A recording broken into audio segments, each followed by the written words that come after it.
सनातन धर्म कितना प्राचीन और विस्तृत धर्म है, इसका अंदाज़ा आप इस बात से लगा सकते हैं।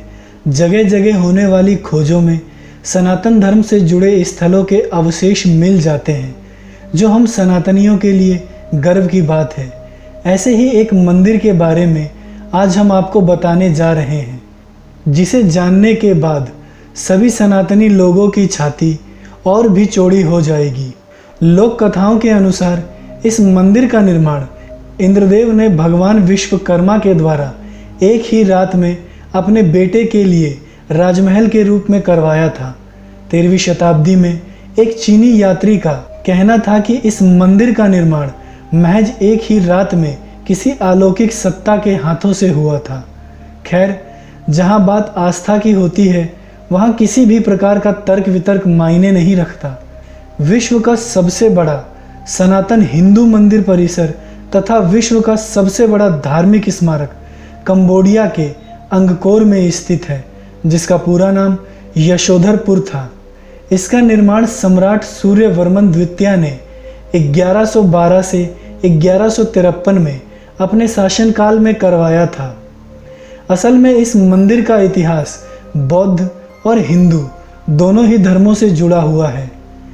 इस विशाल मंदिर का संबंध पौराणिक समय के कंबो देश और आज के कंबोडिया से है। यह मंदिर मौलिक रूप से हिंदू धर्म से जुड़ा पवित्र स्थल है, जिसको बाद में बौद्ध रूप दे दिया गया। इसकी वजह यह है कि करीब 27 शासकों ने कंबो देश पर राज किया, जिसमें से कुछ शासक हिंदू और कुछ बौद्ध थे। शायद यही वजह है कि कंबोडिया में हिंदू और बौद्ध दोनों से ही जुड़ी मूर्तियां मिल जाती हैं। कंबोडिया में बौद्ध अनुयायियों की संख्या अधिक है, इसलिए जगह जगह भगवान बुद्ध की प्रतिमा मिल जाती है। लेकिन अंगकोर वट के अलावा शायद ही वहाँ कोई ऐसा स्थान हो जहाँ ब्रह्मा, विष्णु और महेश तीनों की मूर्तियाँ एक साथ हों। इस मंदिर की सबसे बड़ी खास बात यह भी है कि यह विश्व का सबसे बड़ा विष्णु मंदिर भी है। इसकी दीवारें रामायण और महाभारत जैसी विस्तृत और पवित्र धर्म ग्रंथों से जुड़ी कहानियां बयां करती हैं। 14वीं शताब्दी तक आते आते यहाँ बौद्ध धर्म से जुड़े लोगों का शासन स्थापित हो गया और मंदिर को बौद्ध रूप दे दिया गया। बौद्ध रूप ग्रहण करने के काफ़ी सालों तक इस मंदिर की पहचान लगभग खोई रही। भारत के राजनीतिक और धार्मिक अवधारणा के आधार पर ही अंगकोर नगरी का निर्माण हुआ था। इसके अलावा अंगकोर मंदिर के निर्माण के पीछे इसे बनाने वाले राजा का एक खास मकसद भी जुड़ा हुआ था। कहा जाता है, राजा सूर्यवर्मन हिंदू देवताओं से नज़दीकी बढ़ाकर अमर बनना चाहता था, इसलिए उसने अपने लिए एक विशिष्ट पूजा स्थल बनवाया था, जिसमें ब्रह्मा, विष्णु, महेश तीनों ही देवों की पूजा हो सके। आज यह मंदिर अंगकोर वाट के नाम से जाना जाता है। समय के गुजरने के साथ साथ अंगकोर वाट की संरचना और बनावट को कई प्रकार के परिवर्तनों से गुजरना पड़ा। मूलतः यह मंदिर शिव को समर्पित था। उसके बाद यहाँ भगवान विष्णु की पूजा होने लगी। लेकिन जब बौद्धों ने इस स्थान पर अपना आधिपत्य कायम किया, तब से लेकर अब तक यहाँ बौद्ध धर्म की महायान शाखा के देवता अवलोकितेश्वर की पूजा होती है। 13वीं शताब्दी के आखिरी तक आते आते अंगकोर वाट की संरचना को संवारने का काम भी शिथिल पड़ गया और साथ ही थेरवाद बौद्ध धर्म के प्रभाव के अंतर्गत एक संयमित धर्म का उदय होने लगा। इसी दौरान अंगकोर और खामेर साम्राज्य पर आक्रमण बढ़ने लगे।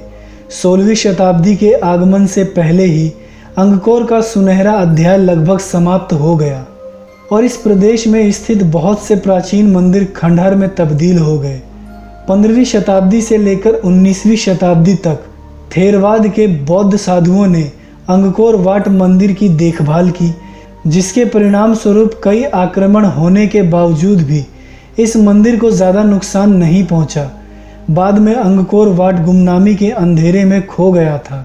19वीं शताब्दी के मध्य में एक फ्रांसीसी अन्वेषक और प्राकृतिक वैज्ञानी हेनरी माहोत ने अंगकोर की गुमशुदा नगरी को फिर से ढूंढ निकाला।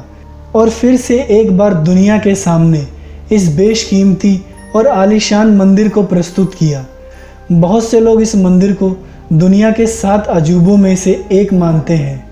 वर्ष 1986 से लेकर वर्ष 1993 तक भारत के पुरातत्व सर्वेक्षण विभाग ने इस मंदिर के संरक्षण का जिम्मा संभाला था।